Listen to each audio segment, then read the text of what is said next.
Good. 416-3608 or info@mayorscouncil.ca. I'm calling to welcome you to a special telephone town hall to discuss the transit and transportation referendum and ensure that you have all the information you need to vote before the close of balloting on May 29th. Stay on the line to join this discussion. This teleforum, powered by Broadnet, is currently in progress. Please note that this call may be monitored, recorded, or rebroadcast. Forever. Well, is there anybody here who would like to take that question, Peter? Well, I can certainly give you a bit of an answer to that. The sales tax increase that has been proposed, first of all, is quite modest. I think it's about, on average, about 35 cents a day for households and individuals across the Lower Mainland. And it's just the Lower Mainland, Metro Vancouver region. It is intended to be investments in capital infrastructure for the transit and transportation plans. There is the plan. You've probably seen it, and certainly you can go on the mayor's site to see what the investments are. Once those capital investments are in fact completed, the intent is at that point to once it's paid for through these this tax, it is intended that it would stop at that point. Now, having said that, we all know that it's going to be audited to make sure that it is intended for capital investments and not operating.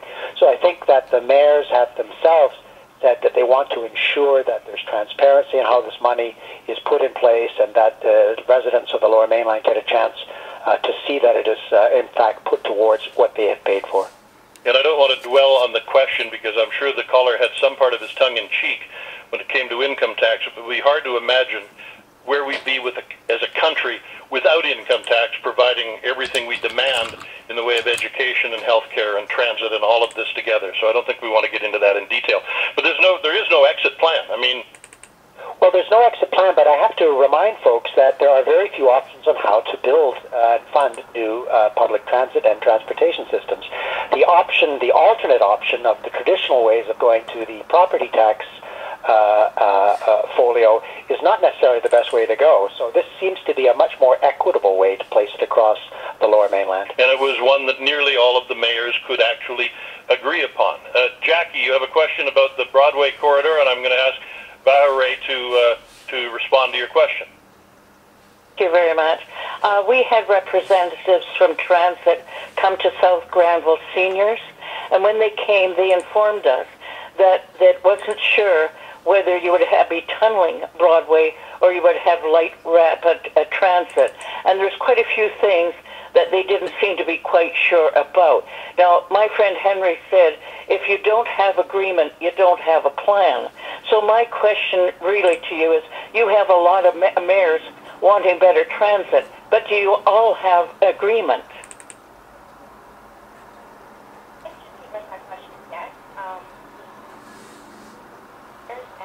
To the Vancouver corridor, when it comes to the Vancouver corridor, there is agreement that a rail will be put in place. Naturally, we don't expect it to come into effect in the first couple of years. I can't speak on behalf of what mode of what technology will be used at this time, but there is an understanding that the line will be built. It is in the plan. It has been agreed upon, and if this referendum passes, a portion of the funding that will be coming in from municipal, provincial, and federal governments will be going towards the Broadway corridor, which is the second largest congested corridor in North America.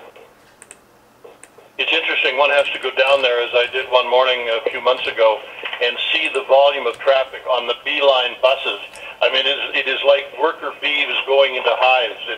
It's stunning to watch if it's not something that you're used to seeing. If you just drive in the comfort of your car and go to your office, to sit down there for a couple of hours and watch hundreds and hundreds and thousands of people getting onto those buses and being moved down Broadway, then you get some indication of just how busy that particular piece of transportation is.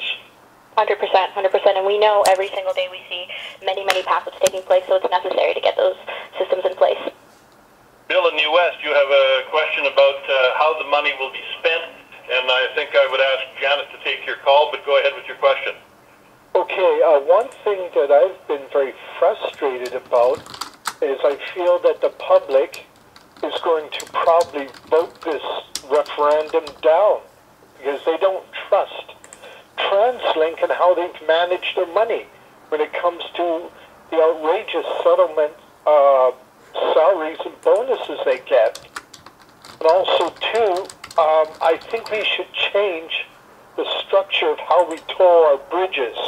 I think that all bridges should be tolled, like, say, a bucket crossing. Because I live here in New Westminster, and since the toll has been put on the new Portman Bridge, all the traffic is coming through New West. If you go down on a weekday on Kingsway and 10th, the traffic is backed up all the way from 20th and 10th all the way to the bridge.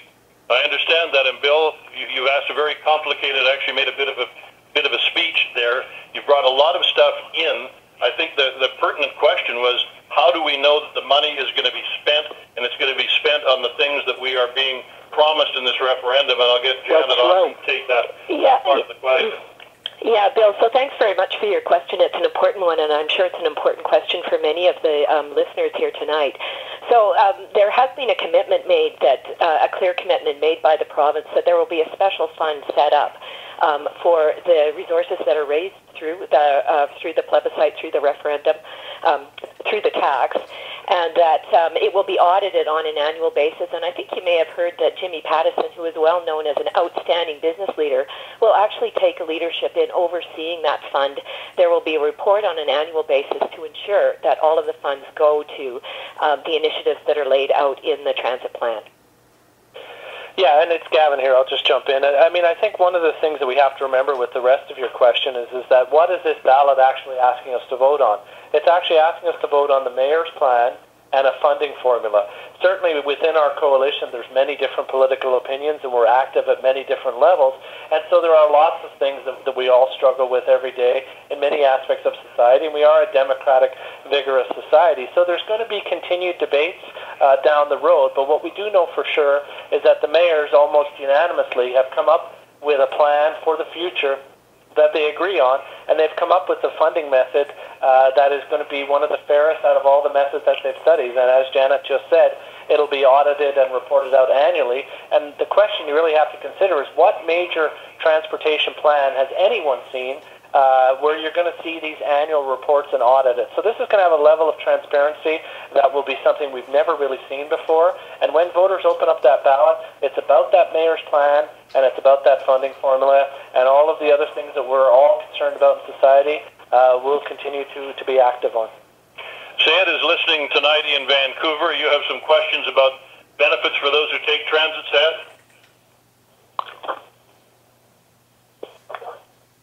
Sayed, go ahead if you would.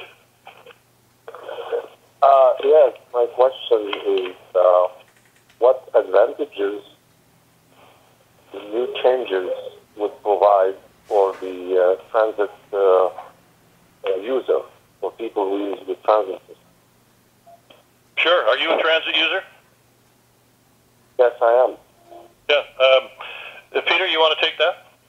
Well, that's a good question, and there's advantages to taking transit, period, much less to increase it that's been proposed through the plan.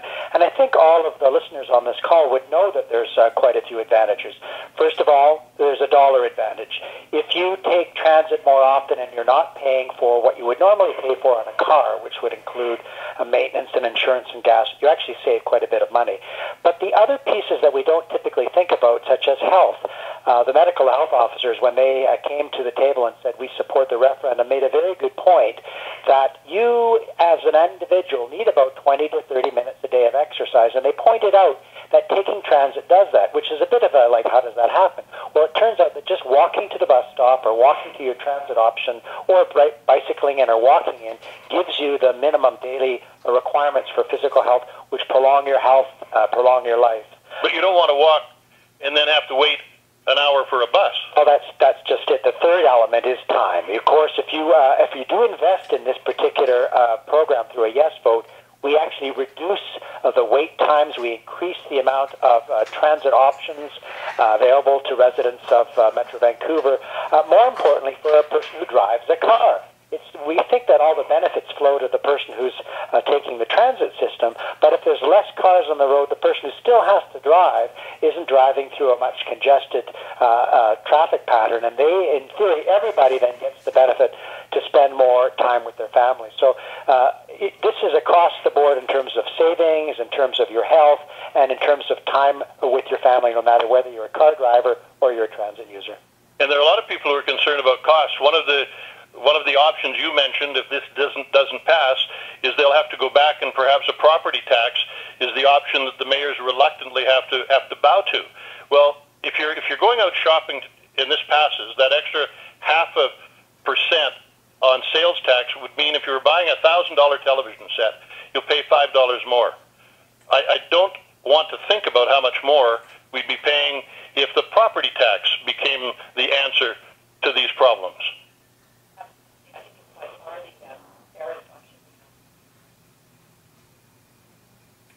Ruth, you have some concerns about Arbutus?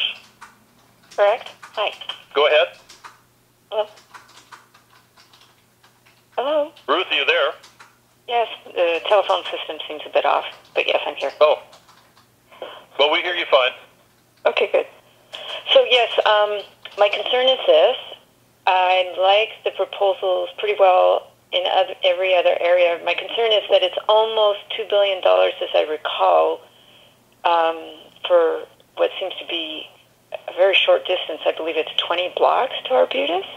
And I understand that eventually you want to go to UBC and that will cost about $10 billion. So it just seems a lot of money for a short distance, and I'd rather the money go, to more 99 buses or 98s or whatever. So that's my concern. Okay, Bahare, I'll let you start with that. So the pursuit towards getting a line out to UBC is something that's been in place for over a decade. Reason being is that UBC is actually the second largest economic hub in the province. It caters to close to 50,000 bodies on a daily basis, and those are just individuals who are working within the academic realm, whether it's in an administrative position. And we see the numbers of students attending this institution growing on a daily basis. A sad reality is that not everybody can live within the region, so we have people commuting in from literally every corner of the region, whether it's from Langley, Surrey, Richmond, Burnaby, the North Shore, you name it. We have people coming. And the Broadway corridor is the main corridor that's connecting students to our campus who are coming from those far distances. And so while I can't really speak to the cost at this time, I can say that this is something that's been in the works for quite some time. And so the addition to getting the Arbutus connection out to UBC is actually a fairly new proposal. And within the original plan, it only was out to Arbutus. And so, again, we really do need to look at the Broadway corridor in a comprehensive fashion, understanding that it is the second largest congested corridor in North America. Mr. McGarrigle. I just want to point out, like anything in our society, this is a plan that has been put together for the entire region, which is really unique because in many regions it's city by city or town by town, and that's what we've really seen here in the last 10 or 12 years. What we've seen now is that the mayors, I think almost all of them, 19 out of 22 or pretty close to unanimous, have had that debate, have had those discussions, have looked at the data, have figured out what plan makes sense, and they've come up with a plan that they've almost all agreed on. So, no plan is perfect, no funding method is perfect, but at the end of the day, what's extraordinary about this and why we have such a great opportunity is they've actually come together on a consensus basis and said, you know what, we can all live with this, this makes sense, this benefits every area of our region, and for instance, 45% of the overall total funding, notwithstanding the money that's spent on Arbutus, is going to go to those communities that so desperately need it south of the Fraser. So, yes, there's a lot of money being spent in different areas, but it's a consensus plan that they've all come together on, and that's another great reason to vote yes. We have Ann Brody in New Westminster wanting to talk about the tax or to ask a question about it. Good evening to you. Yes, good evening. Mike, I have two questions really that are related. I'm interested in Mr. Patterson's terms of reference. What I'm concerned about is when we collect this sales tax, that other sources of revenue that traditionally funded the transportation infrastructure will be diverted to other purposes. That's really my concern. Yeah, so you're concerned about making sure that we have adequate funding to continue to support the necessary transportation infrastructure that we need so desperately in Metro Vancouver. So I don't have any reason to believe that is a concern. I don't think that there's any information that would indicate that it is a concern. I think clearly the new tax is absolutely fundamental to the future that we all need. It's fundamental to the economy. And I would just say that that's not a concern for me, and I don't think it should be a concern for you either. David Walker has some concerns about roadways, and I'll take that call and direct it toward Gavin McGarrigle. David, go ahead with your question. This is David Walker here. I grew up in L.A., and what I have observed is that when you make more pavement, you get more cars. Is that not going to be the case? Well, I think at the end of the day, we want to move toward a system where we're getting more and more people on transit. But cars aren't going to disappear anytime tomorrow. We represent, for instance, a lot of truck drivers and courier drivers, and there's really not good methods for getting that around. The real question before us, though, and the reason why this plan is so important, is it's about dealing with the million more people that are going to move here between now and 2040, and making sure that those roadways that are already there don't get clogged up even more. I've been to LA and I've seen how bad it can be there. What we want to do is divert those people into transit by getting 400 new buses out there, a 25% overall increase in bus service, an 80% increase in night bus service, hundreds more SkyTrain cars, and really trying to take that pressure off of the roadways. Yes, we have our roadways and our systems, and part of this plan is going to make sure that those roadways are maintained, but we're not talking about building big, massive freeway extensions and the type of thing that you see south of the border. What we're talking about is massively increasing transit service for people, making sure our roads are upgraded, not just on a city-by-city basis, but on a regional basis, so that it all makes some kind of sense, again, with the end goal of being reducing the car and truck traffic as much as we can, because climate change is such a big issue, and nobody wants to be stuck waiting in traffic all day. But, Peter, what we don't want to do is grow into Los Angeles. Well, I think David raised a good point. But the thing to recognize when you do these types of investments, and we actually saw that when we looked at some of the light rail systems that went in around LA, is that one of the things that's the consequences of building transit systems that have hubs along the way is that you end up with development that's centered around those areas. The entire region becomes transit friendly. People have the ability to stay within their communities more often. They will find more opportunities for employment, their grocery stores. Everything is actually located closer to where they live. So one of the consequences which are intended of building out your transit system is that you end up with a more livable region as an entirety. You don't actually have everybody commuting from the periphery into the core anymore because it's one integrated system. We'll get to many more of your calls, and to make a call and to have your voice heard, all you have to do is press *3 on your telephone, and we will be glad to get to as many of your calls as we possibly can. I would like to get to the results of our most recent poll. How have you voted, or how do you plan to vote when you get your ballot? And we ask you to press 1 if you plan to vote yes in support of the referendum. 49% of you said you did plan to vote yes. We ask you to press 2 if you think you'll vote yes, but you still have some concerns. That was another 11% of you. We said if you are still on the fence and undecided, how will you vote? How you'll vote? 23% of you apparently are still undecided, and 17% said you are planning to vote or have voted no in the referendum. So that's 49% of those of you on the phone right now listening tonight have said you plan to vote yes. 11% have said you think you'll vote yes, but still have some concerns, and hopefully you'll raise some of those concerns with our guests here tonight. 23% of you said you were still on the fence, undecided how you will vote, and 17% said you are voting no in the referendum. So that's the results of our last poll. It's time to take some more questions. We have Chris on the line. Chris, you have some concerns about turnstiles. Yeah, hi, Bill. I'm just wondering, if we're going to give a whole bunch more money to TransLink, what confidence should we have that they're actually going to manage it correctly when they can't even implement turnstiles? Chris, this is Janet speaking. I think this whole conversation, I think it's really important for us to focus not on TransLink, but on the fact that what we're trying to do here is build a new transit and transportation infrastructure for the whole region. This is really a foundational issue for our region. It's fundamental to the health of our economy, our climate, our communities. And so the discussion about TransLink, I can appreciate that many people do have concerns or have expressed concerns, but really I would encourage us all to focus on what we're attempting to do here, which is to make sure that we make the investment in the transit and transportation infrastructure that we need for our future. Peter, did you want to add to that? I'd only mention the issue of time. If we're looking at a 10-year capital investment program, of course, it takes time to build it out and fully realize it. In that same period of time, you're going to see all of the negative impacts that we're trying to avoid. You're still going to see potentially more cars come to the area and everything else.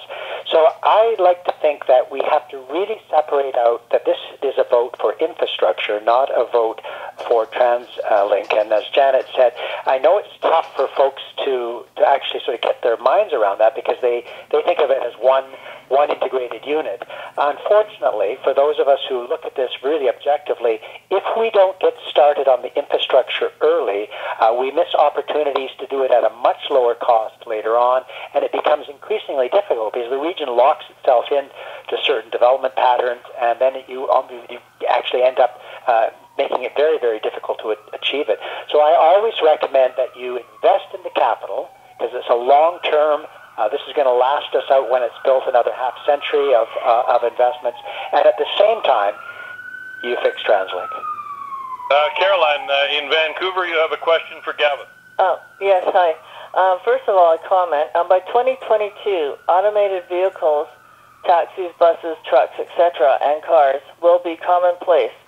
So will these new projects consider the new age, I guess you might say? And also, mayors come and go. How will projects be determined, and who will monitor them from start to finish to make sure that they are done properly? Gavin McGarrigle. One of the things our union represents is the auto in Ontario, the Ford, GM, Chrysler, and I can assure you that although these types of autonomous vehicles are out there, I haven't heard of any plans for large-scale distribution of these vehicles in a way that would be ready by 2022. I know there's speculation out there, but there's a whole host of regulatory issues that would have to be done, the technology testing, etc.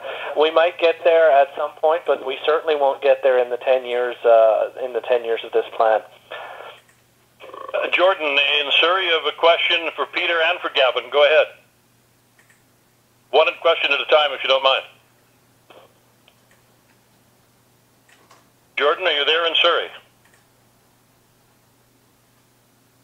Well, apparently we lost Jordan's call. Jordan, if you press star 3 and could get back on the line, we'll do our best to get to you. Randy, good evening. Hi, good evening. Hi. Yes, I think you have to, as they say, look at this fundamentally and objectively and get rid of the TransLink board. That's the major problem. If they're going to do that, then I think you could get this thing passed and vote yes for it.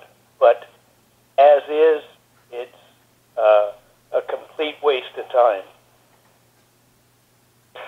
Well, actually, I disagree. It's Gavin speaking here. I mean, as I mentioned earlier, our coalition is an incredibly broad group, and we have people that are active on many different political issues, but yet we've put aside our differences to sit together.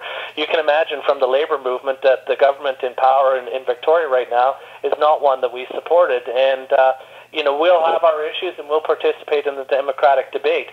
But the question on TransLink is not the question that's sitting in people's mailboxes right now. That happened a couple of years ago, and there'll be another provincial election in a couple more years, and then there'll be another municipal election, and there's a federal election this fall. So we absolutely encourage, on whatever side of the political spectrum that you're on, if you want to take accountability out of the ballot box, absolutely, go ahead, take it out of the ballot box, but make sure it's the right ballot box. This particular ballot box that's in front of you is asking you about the mayor's plan, that they've all come together in a remarkable degree of consensus, and this funding formula of about 35 cents per day per household, which when they looked at all of the other ways to fund it, they figured this was the fairest way. So, I know myself and many of us in the coalition, we got lots of concerns about many different things, TransLink, governance, lots of things in society, and we will participate in the process to make that better. But at this point, it's about this particular plan. And I also want to address the concern that was raised earlier about mayors changing and coming and going. One of the things we're really happy to see in this whole referendum plebiscite is that there's actually been a discussion. There's been a real focused discussion about, okay, what are the needs? What do these things actually cost? What's the funding formula? What's the pros and cons? How's it going to be audited? How's it going to be reported? So, to me, this is the public taking control of the agenda, taking this step and keeping an eye on it. We've now been promised a plan, we've been promised a time frame, and they've said if you vote for this, they will build it, and they're going to report on it annually, and we're going to have Jimmy Pattison overseeing it. So, I would defy any politician to turn around and defy the will of the people once the decision has been made by the public. But the choice is for you right now and the public to help us out and make sure that we get to that decision so that we can get to the next point, which is making sure that everything goes the way they promised. But Janet Austin, another concern, I think, or something that the people who have trouble with TransLink have to get their head around, is that this money has been set aside and can only be used for the purposes being voted on in this referendum. TransLink doesn't have the authority or the autonomy to reach into that money and use it for anything other than what's in the mayor's plan. That's absolutely correct, Bill. Absolutely correct. And I would just like to add that, this is such a fundamental opportunity. If we're not able to take advantage of this opportunity, it's going to set us back at least 10 or 15 years. And that's only going to create enormous problems for the region in all the respects that we've been talking about. We have John in North Vancouver on the line. John, good evening to you. Hello? Yes, go ahead. Okay, so what does Tim Pattison got to do with all this? Well, Janet, you explained why Mr. Pattison was brought into this. Asked to provide oversight on the fund that will be raised through at no cost. Absolutely at no cost. That will be raised. And he's a highly respected business leader. I'm sure you're familiar with his reputation. He's got an outstanding reputation for integrity, and we have asked him to make sure that he oversees the fund to ensure that it's used in the way that's consistent with the plan. And I may be editorializing a little here, but my understanding is that the coalition and the Mayor's Council recognized that there were people who had real concerns about TransLink, so they reached out to Mr. Pattison and said, will you help us on this? We have, people have issues. We think your name and your background would help if you stepped up and offered to do this, and he agreed. To me, that's how he came to be part of this. And does he have the... Sorry, go ahead. And does he have the mandate, the responsibility to fire the CEO, the board, or whoever is responsible for frivolous expenditures that TransLink has already done? My understanding is he does not have that kind of authority. He has the authority of being who he is and being extremely influential. If he's not happy with what he sees happening, and he speaks publicly, as Gavin said earlier, any politician, any premier, finance minister, transportation minister would be hard-pressed to not agree with what Mr. Pattison has to say or is concerned about. And again, that's my opinion. There is nothing in legislation to give him authority to hire and fire. Gary, you have some concerns about how the whole province will benefit? Yeah, well, I really do. I think that the majority of people in this province are tired of paying more when it comes to taxation. And we have this situation where, you've got this bureaucracy, and they have to incorporate Mr. Patterson. And besides myself, and perhaps yourself, I don't know if anyone else on that board has met Mr. Patterson, but he's a busy guy. And I think to myself, why do they have to hide behind his integrity? The province needs to realize that, we elect people in this province to represent us. And I think most of us are feeling this burden of taxation, and we're getting overwhelmed. And, where are you calling from? Hurting. And we're not moving forward here. And to try and tell me that I need to pay more for 1 million new immigrants into the area that I grew up in, it's kind of ludicrous to me. I'm sorry. It convinced me that I'm wrong, but I'm paying more so more people can move here and live and enjoy beautiful BC at my expense. Gavin, how do you respond to Peter? I'll start with the first part of the question, which is how does it benefit the province? And there's no question that the British Columbia or Lower Mainland is the economic engine of the province. There's millions of people that live here, and there's been lots of studies that have come out that have shown that if you make a $7.5 billion investment over 10 years in this region, you're going to see lots of jobs come out of this, thousands of jobs, and these are family-sustaining, livable wage jobs that pay about $85,000 a year. And look, I understand nobody wants to pay more tax. Our members are out there every day. They're scrimping and they're saving, and they're trying to save as much as they can. But think about this. If you're able to take transit every so often, maybe just a couple more times a month here and there, it isn't going to be too long before you're saving that $80, $90 tank of gas that you don't have to pay for anymore. If you can go by with one car in your family instead of two, all of a sudden that's $10,000 a year. So, nobody likes to pay more tax, but if we didn't pay taxes, we wouldn't have hospitals, we wouldn't have roads. The real question here is, what do you get for the tax, and is the funding method fair? And again, in this particular instance, we're being given a very specific list of things that will actually benefit people. It will create jobs, and it's a fair method to pay for it. So when the Lower Mainland economy benefits and there's thousands more jobs, that increases opportunities for the entire province. It increases the tax base for the entire province, and then everyone benefits. And people in the entire province aren't being asked to pay. It's only people who are making purchases in Metro Vancouver who are being asked to pay, because we are the ones who will most benefit from this particular spending. Absolutely, and it's not just the people who live here, and that's one of the reasons that the mayors chose it. It's the tourists who come here. It's the businesses who are here. It's people just passing through. So anyone that comes and spends in the metro region will be contributing toward making sure that we have a great livable region with good transit and transportation going forward. And to the concerns about 1 million more people coming, I don't know where your folks came from, but mine came from Winnipeg to move to British Columbia.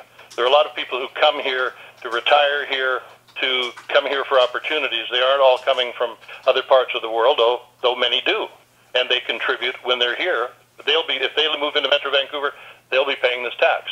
Michael, you have some concerns about road pricing, and I think we're going to direct your question to Peter Robinson. Yes, my concern is that you get people living in the region who buy gas outside the region and don't pay the transit levy on the gas. You also get a lot of people commuting into the region from outside the metro area who don't pay property taxes or anything to help fund the road network and transit. Is there any plan for road pricing so that everybody who drives in the region pays their part of the wear and tear on the roads and the use of the roads? Peter Robinson, CEO of the David Suzuki Foundation. Another great question.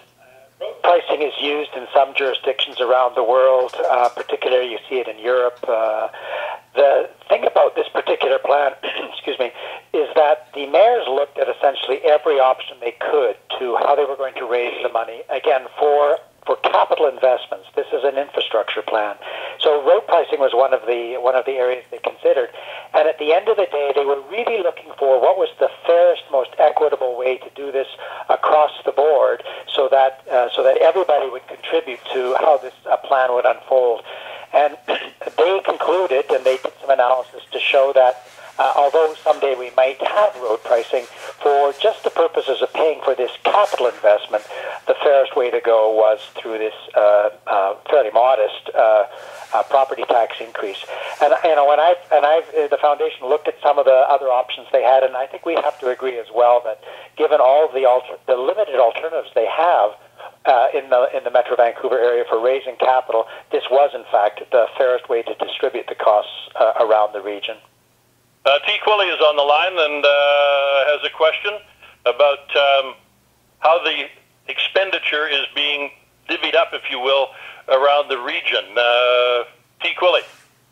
Yeah, actually, given the excessive development over the last, since Gregor Robertson got in power, elected by his developer buddies, and the fact that developers have made up so well through selling condos, why hasn't there been a commensurate increase by the developers to fund transit? We have no problem paving every inch of Vancouver and putting up high-rises.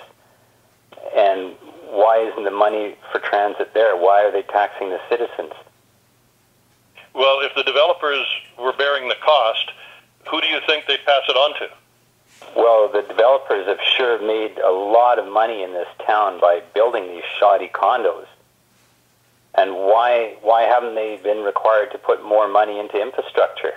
And part of the Gavin, you want to take that on? Yeah, I mean, first of all, let me say again, this is a plan that has been put together with the overwhelming consensus of almost every single mayor in the region. Many of whom don't agree with each other on almost everything. Absolutely, what day of the week it is sometimes. But, we have about 45% of the total dollars in this plan that is going to be going south of the Fraser. And that's a huge amount of money. Think about that, $7.5 billion, and 45% of it going to south of the Fraser, the Surreys, the Langleys, the White Rock, the places that need it so much. The other part of your question about why don't developers pay, again, this is a sales tax that will be levied on everyone, including businesses. And so businesses will have to pay this extra 0.5%. The people who are tourists will have to pay, and the people who are spending, including the people that are just passing through the region, they'll all have to pay as well. So again, on balance, everyone has to pay for this, and 45% is a tremendous amount of money to divert south of the Fraser. But Janet Austin, the caller's main question was why aren't the developers paying more of the freight? I don't personally know off the top of my head how much they are paying, but there are costs to development. They do have to often provide amenities to build in various neighborhoods, and a lot of condos are not shoddy.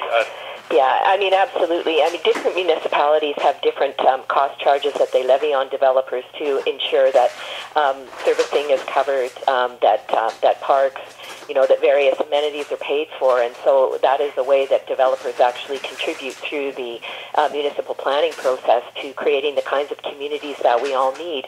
I think Bill previously made a really important point, though, in saying that, if developers' costs are increased, that ends up being passed on to ultimately onto the buyer. And I'd just like to reinforce the point that Gavin just made. This really is an unprecedented agreement among mayors throughout Metro Vancouver. It's something that really needs to be recognized and respected and supported. And as I said previously, it's really a fundamental direction that we need to take to ensure the future of our economy and the health of our cities. I want to interject with a question for Bahare. You have represented university students, specifically at UBC. Are you confident that those young people who tend to rely on transit are actually going to be active and getting out the vote to support the transit that you're encouraging tonight? Well, like Gavin mentioned, I mean, the work that's been done with this coalition is so broad in nature from the types of members we've seen, and the same goes with student associations. So I represent the Alma Mater Society. My student association has been working alongside 9 other student associations across Metro Vancouver, representing upwards of 150,000 students. And since basically the end of January, we've all been collectively working together to mobilize and to inform our student body. Can I come out with certainty to say that students will be voting? No, I can't. But can I say that we've done everything in our power as student leaders to make sure that students know that this is happening? Yes, I can. But many of us have an option whether or not to use transit or our car. Many of us choose to use our cars. Many of your students don't have an option. They don't have cars. or they can't afford cars. David Suzuki told me on an earlier meeting that the average age of a person getting their driver's license in BC is now 28 years old. So that's a whole lot of people who don't have an option between transit and car. 100%. And with the establishment of the UPass BC program, we've been training the next generation of transit users. As you can see, these students are using public transportation well beyond their years in university. So if you're looking at someone who's 28 who still doesn't have a driver's license, chances are they were trained 6, 7, 8 years ago by the universal transit pass that was made available to them at their time in university. And so, yes, again, we've done everything in our power to make sure that students are learning more about this plan. And we've established a host of materials that break down the different components of the plan and the benefits that it hosts, and we hope that students will, again, take away from this and register to vote and cast those ballots. Those in West Vancouver, you have a question, and again, it comes back to the issue of TransLink. Yes, my particular concern is a thing that your panel seems to be trying to divorce the package, the $7.5 billion package, from the management of TransLink. TransLink have a CEO and a spare. And today in the newspaper, to show their management style, they asked their spokesperson to advise the public that they should write CPR and ask them to do something about the delays that's causing the West Coast Express to be giving bad service to its 7,000 a day in customers. That, to me, is not management, and it's just a sign of my concern relative to having more infrastructure, $7.5 billion worth of more infrastructure being handled on an operational basis by a management company that's not up to the job. I'd like to hear your comments, your panel. Sure. Gavin, you want to start? Yeah, well, first of all, I just want to say that, we represent the 4,000 or 5,000 bus drivers and mechanics, and they work directly for TransLink. So every day we're in there dealing with management, dealing with all of the issues. And, of course, like any company that we deal with, there are issues that come up and there are things that have to be dealt with.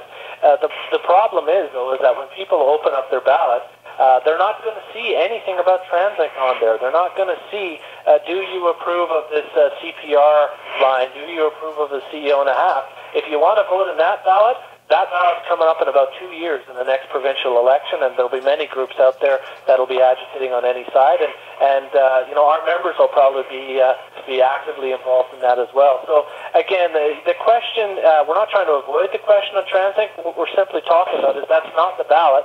The 1.6 million ballots that are out there, it's about this specific plan, overseen and audited publicly every single year, and anyone that's unhappy about it will, I'm sure, take their revenge out at the ballot box, whether it's provincially, municipally, or federally. But right now, the citizens are being given this unique opportunity to say, here's a really good, forward-looking plan, agreed to by almost every mayor in the region. It's going to mean things like 400 new buses, 80% increase in night service, hundreds of new SkyTrain cars, a really integrated region-wide plan across the system. That's the question that's being asked about. If you wanted to give me a long list of ballots that had 30 things that I'm unhappy about, I'd be happy to participate and vote whichever way on all of those things. But the ballot in front of voters right now is about this plan and this funding formula. And again, we think the plan makes sense and the funding formula is fair and reasonable considering the alternatives.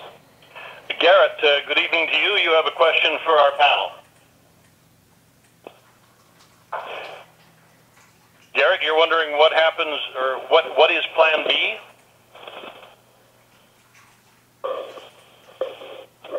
Garrett? No, it's Yvonne, sorry. Well, I don't know how Garrett got to Yvonne, but Yvonne, if we've got you on the line, go ahead. Yes. Hi, he just mentioned that this plan is a good one, equitable and fair, considering the alternatives. That's what I was wondering. You mentioned earlier, touched upon it earlier, raising property taxes. Is that indeed officially Plan B in the event that this doesn't get passed, that this isn't voted through? Yvonne, unfortunately, there is no plan B. So unless we're prepared to make the necessary investment, we'll be facing a future of chronic congestion, stifled movement of goods and people that's really suffocating our regional economy. We need to keep our economy competitive. And you know, every generation is tasked with making investments for the future. If we're prepared to make the investment that we're advocating tonight, we'll see a net benefit to the economy and to local employment. The dollars will be put to work creating new jobs in construction and operating new infrastructure. So there is no plan B. That's why we're encouraging you to vote for the plan. Yeah, I think there is a feeling out there among many people that I've heard from, well, there must be a plan B. It took, I don't know how long, for all of the mayors, or all but I think 3 mayors, to agree on this plan. They don't have another plan. I don't know how long it could possibly take for them to get together, even be motivated to get together to come up with another plan if this plan is not approved by the voters. Yeah, I mean, I would say that we're facing at least 10 to 15 years before we see another initiative in place that could possibly do what this initiative promises. And as a property tax, it was almost unanimous among the mayors. They did not want to go to property tax to fund this. The provincial government was urging them, if I remember, to do that, and the mayors rejected that. They didn't want to go to their constituents with an increase in property tax, so while that may be an option down the road, it's not one that the current mayors are wanting to consider. Absolutely. So it's not a plan B. It's an option that might eventually be come to from out of desperation, but none of the mayors want to go. Yeah. And I think there's general broad agreement that what we have here is the fairest and the most reasonable approach to funding the transportation infrastructure that we desperately need. Gail, you have a question. Gail, good evening to you.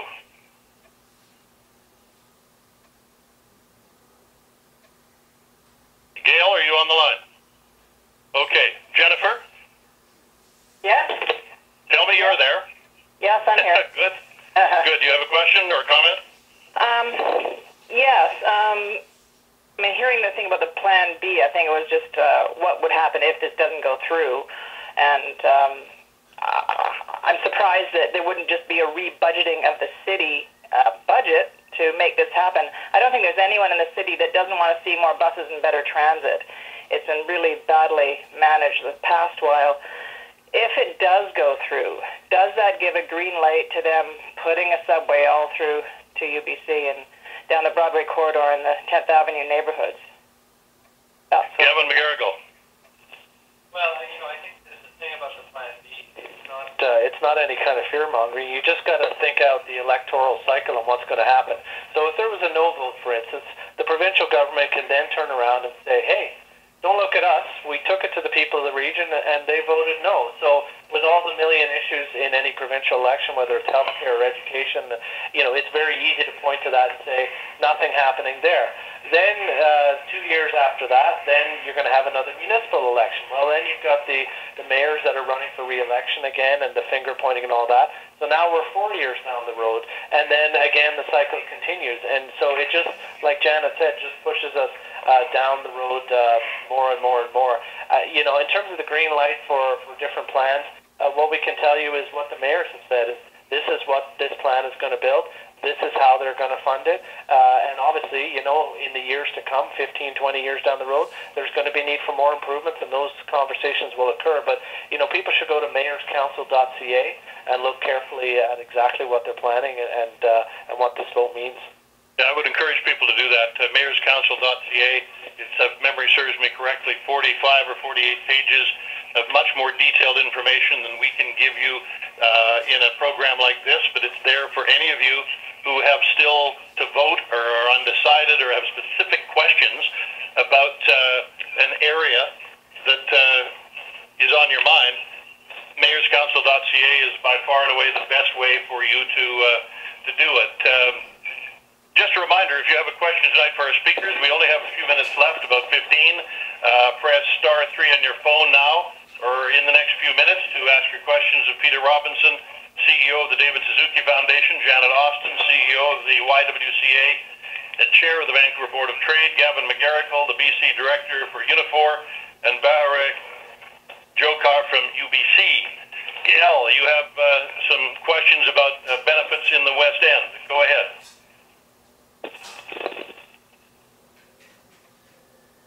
Gail, hi. Hi. I was wondering how this plan will affect West End, because how it would affect the whole existing road infrastructure, because we already have quite a good system running, but cities keep interfering and blocking and rerouting things. So are any of these are taken under consideration? Valerie? So the rerouting is actually just a means of being more efficient, and it's an effort put forward by TransLink. But what I can say about the West End, the downtown core, and really just Vancouver as a whole, we're going to see just tremendous amounts of increase in service, whether it's 80% increase in night bus service, 50% increase in C-bus service, which will connect the North Shore to the downtown core, along as well as the West End. In addition to just 25% more buses on the road, all these will naturally affect the West End. I mean, what's wonderful about the West End is that it's a major tourist hub and tourist destination, and we're going to notice a lot of traffic there during the summer seasons. And so we're going to need public transit as a means of connecting those people from point A to point B. And I'm personally really excited to know that there's going to be 80% increase in night bus service. I know it can be really expensive and pricey to catch a cab home if you're either in the West End or in the downtown core and you're trying to get out of that little peninsula. And so I think there's a lot to be gained from this plan, and each region will benefit in its own way, and I think the West End has quite a bit to gain. Joan, you have a question about the entire process. Go ahead. Yeah, I'm a bit concerned about the fact that, unfortunately for me, this comes across an awful lot of the answers as political spin, because when you, for example, gave the example of it only costs $5 on a new TV, that's nice if you buy one TV over 10 years, but it's every purchase every day for those of us who live in Vancouver. And for people on low income and or fixed income pensions, that adds up to an awful lot of money, and it's only in Vancouver, but everybody's supposed to benefit. Also, some of the congestion in the city's been created by decisions made by the government. Viaducts are also slated to be torn down, at least that's what they're threatening, and that's a big free line through to the east side. They're planning on tearing down the east loop of the Granville Street Bridge, more congestion. They closed Point Grey Road, which added incredible congestion, not to mention a few other problems. And so a lot of the congestion, I feel, which is frustrating, has been created, and then they say, oh, we have to do this to stop the congestion, and I think it doesn't make sense to me. And yes, jobs will be here, you're absolutely right, because they're building, it's like development on steroids. The problem is, people can't afford to live in the city anymore. They can't afford, a lot of the young people have no hopes of ever buying, and some of them are afraid they won't be able to afford to rent. TransLink is an issue because it's a trust issue. If TransLink can't fiscally manage itself, and that's not dealt with first, how can we trust that when this tax, another tax is put in, that it's going to be fiscally managed despite promises? No one promises to be fiscally irresponsible. And the mayor, when he said if we didn't pass this plebiscite, we wouldn't get the federal funding, and that was contradicted almost immediately by Stephen Harper. And I know that there's a vote coming up, but that doesn't mean we wouldn't have gotten the funding, and that's concerning to me. Why isn't there? Okay, we're getting a little bit tight on time. You've raised some really critical issues. Yeah. I'm going to get Peter Robinson to do his best to respond to as much as he can of what you've had to say. Well, John's raised a number of issues that are more societal in nature than some of what's on the ballot here, but I would say one thing. If you look at investments in public transit that have already occurred over the last little while, be they the Canada Line or TransLink or the C-Bus or any of the investments we've seen, they have tended to help most those who are in the low-income bracket. It's no secret that transit increases with lower incomes. So these investments, in effect, are pretty well targeted for those who don't have the other options of having a car. They are meant to be ways to create a region in which we can all move about. So I recognize that there are bigger issues here that people are concerned about, the city they grew up in and how it's evolving. But this particular issue that we're facing is really intended to help everybody in the region. Ray, you wanted to add to that? Again, what Peter said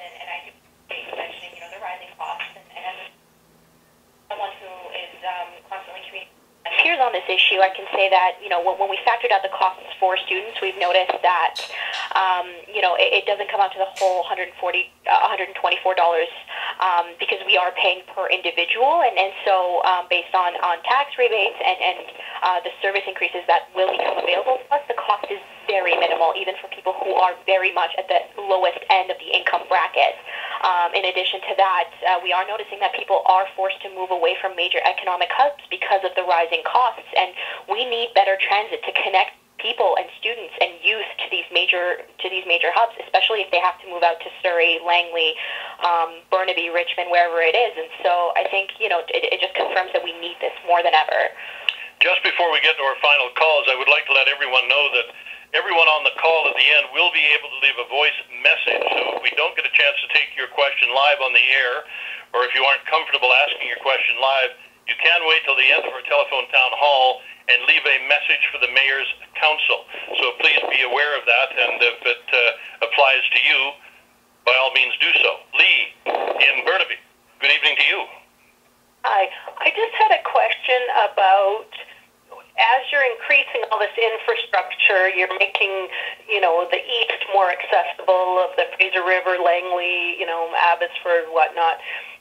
What's going to happen with the zone structure?